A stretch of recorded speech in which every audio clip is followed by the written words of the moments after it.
دیوالی کی مٹھائی یا ہندو کے یہاں کے تہوار وغیرہ کی مٹھائی لینا اور اس کا کھانا کیسا ہے؟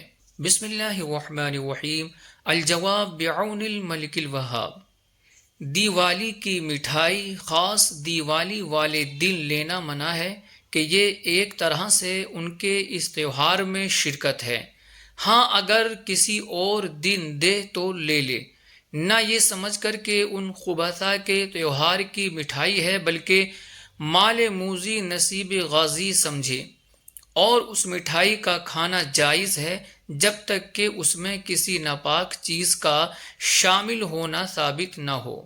چنانچہ ملفوظات اعلیٰ حضرت میں امام اہل سنت سیدی اعلیٰ حضرت رحمۃ اللہ تعالی علیہ سے پوچھا گیا کہ کافر جو ہولی دیوالی میں مٹھائی وغیرہ بانٹتے ہیں مسلمانوں کو لینا جائز ہے یا نہیں؟ اس پر آپ علیہ الرحمہ نے جواب میں فرمایا، اس روز نہ لے، اور اگر دوسرے دن دے تو لے لے، نہ یہ سمجھ کر کہ ان خبثاء کے تہوار کی مٹھائی ہے بلکہ مال موذی نصیب غازی سمجھے۔ فتاوی شرح بخاری میں سوال ہوا کہ ہندو کے یہاں کا تہوار وغیرہ کی مٹھائی کھانا کیسا ہے؟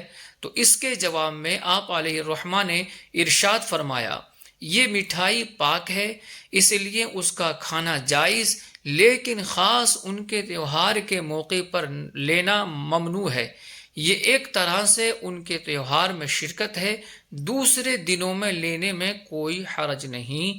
واللہ اعلم تبارک و تعالی ورسولہ اعلم صلی اللہ علیہ وسلم۔